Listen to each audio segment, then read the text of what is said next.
Next question है मोल मोल calculation से related है। तो इसमें सबसे पहले क्वेश्चन किया जा रहा है कि how much magnesium oxide formed when 4 mole of magnesium react with the excess of oxygen, also calculate the moles of O2 required.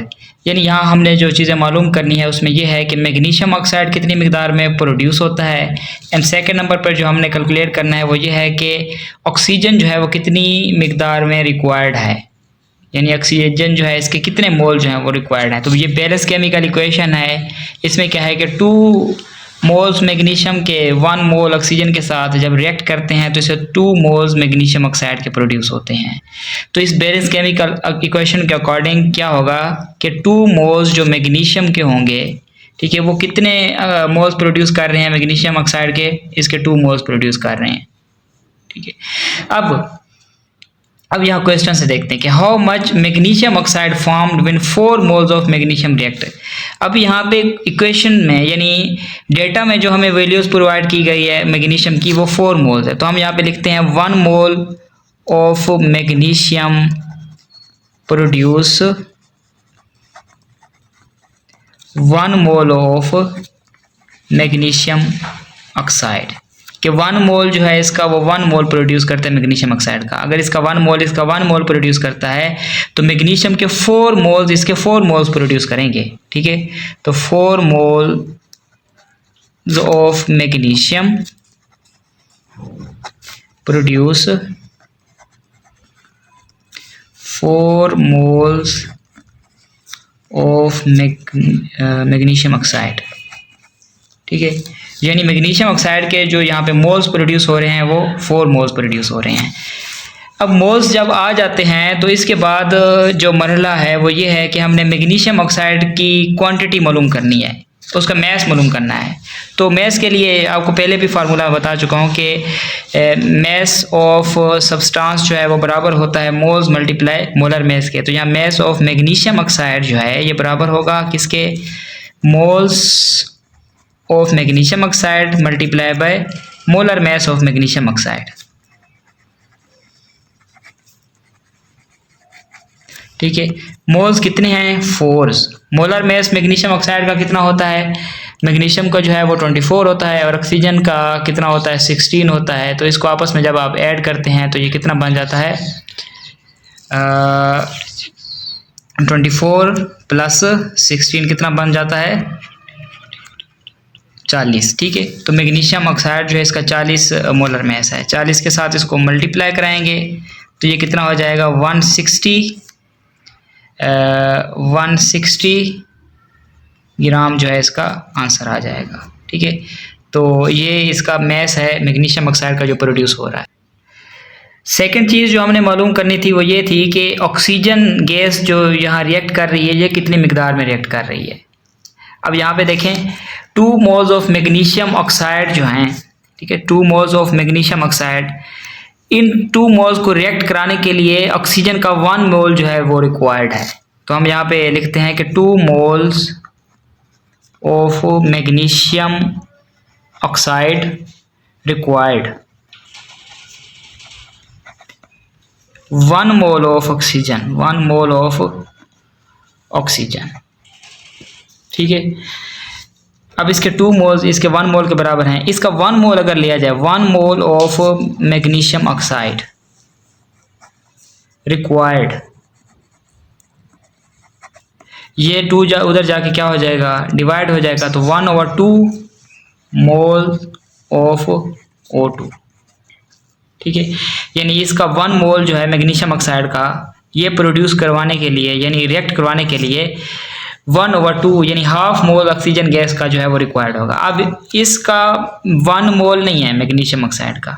ठीक है, मैग्नीशियम ऑक्साइड का 1 मोल नहीं है, वो यहाँ हम देख सकते हैं मैग्नीशियम ऑक्साइड जो है इसके 4 मोल्स हैं, यहाँ हमने निकाले हैं। तो अब हम जो है 4 मोल्स के साथ करेंगे कि यानी 4 मोल्स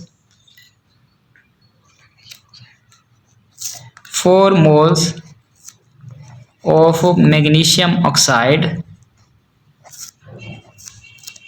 रिक्वायर्ड 4 मोल जो मैग्नीशियम ऑक्साइड के हैं वो कितना रिक्वायर्ड है 4 के साथ इसको भी मल्टीप्लाई करा देंगे, यानी 1/4 मल्टीप्लाई 1/2 मोल्स ऑफ O2। तो 2 जो है इससे कट जाएगा, इसका आंसर क्या आएगा 2 मोल्स ऑफ O2। ठीक है, तो मतलब ये है कि मैग्नीशियम ऑक्साइड के 4 मोल्स जो यहाँ पे बन रहे हैं, ठीक है, इस इक्वेशन में, इस 4 मोल्स को बनाने के लिए ऑक्सीजन कितनी मिकदार में रिक्वायर्ड होगा, ऑक्सीजन के कितने मोल्स रिक्वायर्ड होंगे, ऑक्सीजन के 2 मोल्स जो हैं वो रिक्वायर्ड होंगे।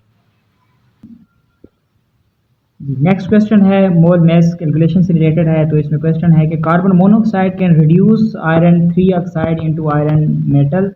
How many moles of carbon monoxide are needed to reduce 5 mole of iron 3 oxide. ठीक है, यानी कार्बन मोनोऑक्साइड जो है ये रिड्यूसिंग एजेंट के तौर पर काम करता है। ये रिड्यूस करता है आयरन ऑक्साइड को आयरन मेटल में। जैसे यहाँ आप क्वेश्चन में देख सकते हैं कि आयरन जो है यहाँ इसकी वैलेंसी 3 पॉजिटिव है, ये हो रहा है, मतलब कि चेंज हो रहा है किसमें, आयरन मेटल में रिड्यूस हो रहा है। तो पूछा ये जा रहा है कि how many moles of carbon monoxide are needed, कि कितने मोल्स जो है कार्बन मोनोऑक्साइड के वो रिक्वायर्ड होंगे, किस चीज़ के लिए रिक्वायर्ड होंगे, to reduce 5 moles of iron oxide, कि आयरन ऑक्साइड के 5 मोल्स को वो रिड्यूस करा सकें। ठीक है, ये बैलेंस केमिकल इक्वेशन आपके सामने है। तो इसी बैलेंस केमिकल इक्वेशन से हम स्टार्ट करते हैं। हम कहते हैं कि 3 मोल्स जो कार्बन मोनोऑक्साइड के हैं, ठीक है, 3 मोल्स ऑफ कार्बन मोनोऑक्साइड ये कितने मोल्स को रिड्यूस करा सकते हैं, ये 1 मोल को रिड्यूस करा सकते हैं। ठीक है, reduce 1 mole of iron oxide, 3 moles 1 मोल को जो है वो रिड्यूस करा सकते हैं। यहाँ हम यूँ भी लिख सकते हैं कि 1 मोल of iron oxide reduced by 3 moles of carbon monoxide. ठीक है, 1 मोल जो है वो कितने से रिड्यूस हो रहा है, 3 से रिड्यूस हो रहा है। अब यहाँ पे 1 मोल नहीं था, बल्कि कितने मोल्स दिए गए थे, 5 मोल्स दिए गए। तो अब यहाँ पे लिखेंगे कि 5 moles of iron 3 oxide reduced by 5 moles हैं। तो क्या करेंगे, इस साइड पे भी 5 के साथ इसको मल्टीप्लाई करा देंगे। तो 5 multiply 3 moles of carbon monoxide. तो 5 को 3 के साथ जब मल्टीप्लाई कराएंगे तो ये कितना आएगा, 15 मोल्स ऑफ कार्बन मोनोऑक्साइड। मतलब ये कि इस रिएक्शन में कार्बन मोनोऑक्साइड के 15 मोल जो हैं वो रिक्वायर्ड होंगे कि वो रिड्यूस करा सकें 5 मोल्स जो है कार्बन आयरन 3 ऑक्साइड को। तो ये 15 मोल जो है इसका आंसर होगा। जी, नेक्स्ट क्वेश्चन है कि 20 gram of sulphuric acid on dissolving in water ionises completely, कि सल्फ्यूरिक एसिड जो है इसको जब आप वाटर के अंदर इसके 20 ग्राम जो है वो आप डालते हैं तो यह आयोनाइज होकर बनाता है 2H positive ions plus SO4 2 negative ions जो है ये प्रोड्यूस करता है। क्वेश्चन ये है कि नंबर ऑफ मॉलिक्यूल्स जो है वो कितने होंगे इसके 20 ग्राम में, number of hydrogen ion and sulphate ion जो है वो कितने होंगे, और मास जो है इंडिविजुअल आयन का वो कितना होगा। तो सबसे पहले हम जो है वो नंबर ऑफ मॉलिक्यूल्स की तरफ चलते हैं, जो इसका ए पार्ट है उसको कैलकुलेट करते हैं। तो नंबर ऑफ मॉलिक्यूल्स जो है ये बराबर होता है नंबर ऑफ मॉलिक्यूल ये बराबर होता है किसके, moles multiply by Avogadro number. अब नंबर ऑफ मॉलिक्यूल्स की जगह नंबर ऑफ एटम भी आ सकता है, नंबर ऑफ मॉलिक्यूल्स की जगह नंबर ऑफ आयंस भी आ सकता है। ठीक है, इसके अलावा आयंस के अलावा नंबर ऑफ फार्मूला यूनिट्स भी आ सकता है। तो ये मुख्तलिफ चीज़ें जो है इसकी जगह पूछी जा सकती हैं। तो यहाँ पे नंबर ऑफ मॉलिक्यूल्स पूछे जा रहे हैं। नंबर ऑफ मॉलिक्यूल्स निकालने के लिए हम क्या फार्मूला लगाते हैं, moles multiply by Avogadro number. अब एवोगैड्रो नंबर का तो हमें पता है कि वो क्या होता है 6.02 10⁻23 होता है। मोल्स जो है कहाँ से आएंगे, क्योंकि डेटा के अंदर हमें कहीं पे मोल्स नहीं दिए गए। तो सबसे पहला काम जो हम करेंगे वो नंबर ऑफ मोल्स जो है वो फाइंड करेंगे। तो नंबर ऑफ मोल्स जो है वो बराबर होते हैं, नंबर ऑफ मोल्स बराबर होते हैं मैस ओवर मोलर मैस। किसी चीज़ का जो मैस होता है उसके ऊपर उसके मोलर मैस को डिवाइड करा देते हैं। मैस जो है यहाँ पे दिया गया है 20 ग्राम जो है वो दिया गया है। और सल्फ्यूरिक एसिड का जब आप मोलर मास आप निकालते हैं तो ये निकलता है 98 ग्राम पर मोल निकलता है। ठीक है, ग्राम से ग्राम जो है ये कट जाएगा और 20 के ऊपर जब 98 को आप डिवाइड कराते हो तो ये आता है 0.2 मोल्स आ जाते हैं, 0.2 मोल। तो ये मोल्स यहाँ से निकालने हैं। अब इन मोल्स को इस फार्मूले के अंदर पुट करेंगे तो आंसर जो है हमारे पास आ जाएगा, यानी 0.2 मल्टीप्लाई एवोगैड्रो नंबर की वैल्यू होती है 6.02 10⁻23। अब 0.2 को इसके साथ जब हम मल्टीप्लाई कराएंगे तो आंसर आएगा 1.204 10⁻23 मालिक्यूल्स।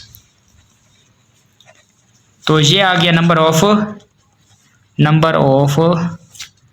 H2SO4 molecules. ये मालिक्यूल्स की तादाद आ गई है।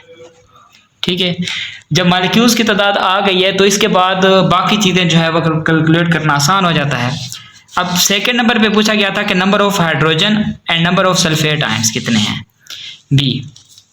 अब इक्वेशंस में अगर आप देखें तो इक्वेशंस में एक सल्फ्यूरिक एसिड जो है वो 2 हाइड्रोजन आयन प्रोड्यूस कर रहा है। ठीक है, एक सल्फ्यूरिक एसिड जो है वो 2 हाइड्रोजन आयन प्रोड्यूस कर रहा है। तो यहाँ हम लिख सकते हैं कि 1 मॉलिक्यूल ऑफ H2SO4 कंटेंट्स के सल्फ्यूरिक एसिड के 1 मॉलिक्यूल्स में कितने इसके हाइड्रोजन आयन है, कंटेंट्स हाइड्रोजन आयंस। तो ये कितने हैं, 2 हाइड्रोजन आयंस। ठीक है, एक मोल्स के अंदर 2 हाइड्रोजन आयन मौजूद हैं इसके। अगर एक मॉलिक्यूल्स के अंदर 2 हाइड्रोजन आयन मौजूद हैं तो फिर जो हमने यहाँ इसका निकाला है 1.204 10⁻23 मॉलिक्यूल्स के अंदर कितने होंगे, मॉलिक्यूल्स कंटेन हाइड्रोजन आयन। तो ये कितने होंगे, सिंपली 2 के साथ इस वैल्यू को हम जो है वो मल्टीप्लाई करा देंगे तो 2 मल्टीप्लाई 1.204 10⁻23। तो जब इसके साथ मल्टीप्लाई कराएंगे तो ये आंसर आएगा 2.408 10⁻20। तो ये इतने हाइड्रोजन आयंस प्रोड्यूस होंगे। सेकंड नंबर पर है सल्फेट आयंस। अब सल्फेट आयंस अगर देखा जाए तो एक सल्फ्यूरिक एसिड जो है वो एक सल्फेट आयंस प्रोड्यूस करता है। तो जितने सल्फ्यूरिक एसिड के मॉलिक्यूल्स होंगे उतने ही सल्फेट आयंस जो है वो प्रोड्यूस होंगे, यानी सल्फेट आयंस जो है इसकी तादाद भी कितनी होगी, 1.204 10⁻23 मॉलिक्यूल्स इसके होंगे। लास्ट पे है mass of an individual ion, mass of an individual ion, कि जो हमने आयंस निकाले हैं यहाँ पे उसका मैस कैसे निकलेगा। जिस तरह यहाँ पे हाइड्रोजन आयंस हमने निकाले हैं 2.408 10⁻23, तो इसका मैस क्या होगा। तो इसके लिए हम जो है वो फार्मूला लगाते हैं, वही जो हम पहले भी यूज़ कर चुके हैं कि नंबर ऑफ आयंस जो है ये बराबर होता है नंबर ऑफ आयंस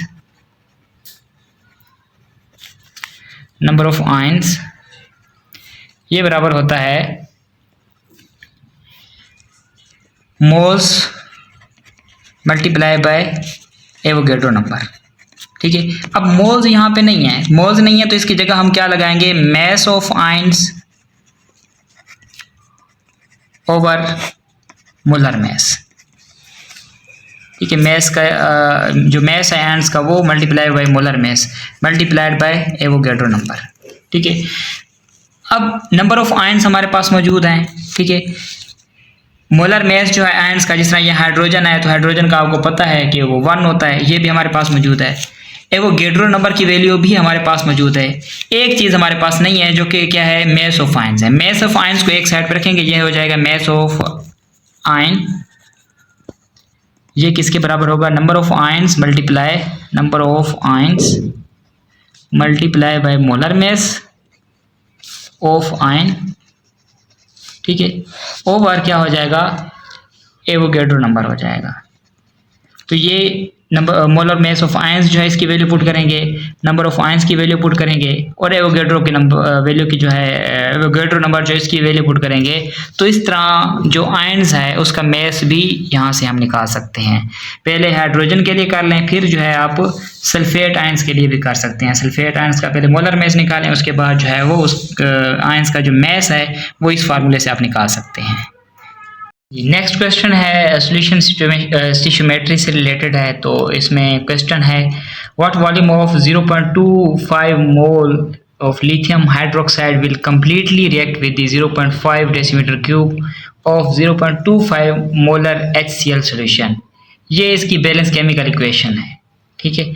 अब इसमें क्या कह रहे हैं, इसमें पूछ रहे हैं कि what volume of 0.25 mole lithium hydroxide, यानी लिथियम हाइड्रोक्साइड जिसकी मोलैरिटी मैं यहाँ पे लिख देता हूँ कि molarity of lithium hydroxide, molarity of lithium hydroxide, इसको मैं M1 से रिप्रेजेंट कर रहा हूँ। M1 कितनी है, 0.2 मोलर है। व्हाट वॉल्यूम, यानी वॉल्यूम लिथियम हाइड्रोक्साइड का जो है वो हमने मालूम करना है। वॉल्यूम ऑफ लिथियम हाइड्रोक्साइड जिसको हम V1 जो है कह देते हैं, V1 जो है ये हमने फाइंड करना है। Will completely react with 0.5 decimetre cube of, यानी HCl सॉल्यूशन जो है। अब मतलब ये कि HCl सॉल्यूशन जो है वॉल्यूम ऑफ HCl जो है वो कितना दिया गया है, वो दिया गया है 0.5 डेसीमीटर क्यूब दिया गया है। और उसकी मोलैरिटी कितनी दी गई है HCl की, मोलैरिटी ऑफ HCl ये दी गई है कितनी, 0.25 मोलर दी गई है। अब ये सारा डेटा है, इस डेटा को इस्तेमाल करते हुए हमने क्या करना है, वॉल्यूम फाइंड करना है लिथियम हाइड्रोक्साइड के। एक और चीज़ यहाँ पे लिथियम हाइड्रोक्साइड जो है इसके नंबर ऑफ मोल्स अगर हम देखें तो नंबर ऑफ मोल्स इसके 2 यहाँ पे पार्टिसिपेट कर रहे हैं। तो लिथियम हाइड्रोक्साइड के लिए हम 1 जो है इसका इस्तेमाल कर रहे थे, तो यहाँ पे लिखेंगे नंबर ऑफ मोल्स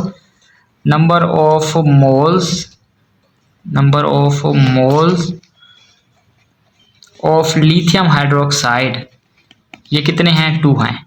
और number of moles of HCl अगर देखा जाए तो वो कितने हैं, सॉरी HCl नहीं है यहाँ पे, H2SO4 है, H2SO4 ये भी H2SO4 है। इक्वेशंस जो है वहाँ पे H2SO4 है, HCl के साथ भी करा सकते हैं क्योंकि यहाँ मैंने इक्वेशन के अंदर H2SO4 लिख दिया है, तो H2SO4 के साथ ही अब हम करेंगे। तो number of moles of lithium hydroxide जो है ये 2 है, और number of moles of H2SO4 जो है, number of moles of H2SO4 ये 1 है। ये सारा डेटा यहाँ पे लिख दिया, आप इसका सोल्यूशन जो है वो फाइंड करना है। एक साइड पे हम एसिड के जो वैल्यूज़ हैं उसको लिख देते हैं, और दूसरी साइड पे जो बेस हैं उसकी वैल्यूज़ को लिख देते हैं। यानी इस साइड पे मैं लिख देता हूँ बेस, इस साइड पे मैं लिख देता हूँ एसिड। अब बेस के लिए हमने जो उसकी मोलैरिटी ली है वो M1 ली है, और उसका वॉल्यूम जो हमने लिया है वो V1 लिया है। नंबर ऑफ मोल्स जो उसके लिए लिए हैं हमने N1 लिए हैं, ठीक है। एसिड के लिए हमने मोलैरिटी V2 ली है, वॉल्यूम V2 लिया है, और नंबर ऑफ मोल जो है वो N2 लिए हैं। अब हमने फाइंड क्या करना है, फाइंड हमने करना है वॉल्यूम ऑफ लिथियम हाइड्रोक्साइड, यानी वॉल्यूम ऑफ बेस जो है वो फाइंड करना है, यानी V1 जो है हमने फाइंड करना है। तो V1 जो है ये बराबर हो जाएगा M2 multiply V2 over N2। ये N2 उधर जाके क्या हो जाएगा, मल्टीप्लाई हो जाएगा, और ये M1 जो है इधर आके क्या हो जाएगा, डिवाइड हो जाएगा। ये अब इक्वेशंस बन गई है, ठीक है। इस इक्वेशन के अंदर सारी जो वैल्यूज़ हैं उन वैल्यूज़ को पुट करेंगे तो हमारा जो है वो आंसर आ जाएगा। M2 की वैल्यू कितनी दी गई थी, यहाँ पे M2 की वैल्यू जो है वो 0.25 जो है मोलैरिटी दी गई थी, ठीक है। V2 की वैल्यू जो है वो यहाँ पे प्रोवाइड की गई है, V2 की वैल्यू जो है वो 0.5 जो है वो दी गई है। N2 जो यहाँ पे मैंने लिखा है, N2 की वैल्यू वो है 1, ठीक है। N1 की वैल्यू यानी बेस जो है यहाँ पे 2 मोल इसके पार्टिसिपेट कर रहे हैं तो ये 2 आ जाएगा, ओवर 0.25 जो है इसकी मोलरिटी है। तो ये सारी चीज़ें जो है हमने लिख दी हैं। अब 0.25 से 0.25 कैंसिल हो जाएगा, ठीक है। 0.25 से 0.25 कैंसिल हो जाएगा। 0.5 को 2 के साथ जब हम मल्टीप्लाई कराएंगे तो ये कितने के बराबर हो जाएगा, 1 डेसीमीटर क्यूब के बराबर हो जाएगा। तो V1 जो है ये कितना आया, 1 डेसीमीटर क्यूब इसका आंसर आएगा।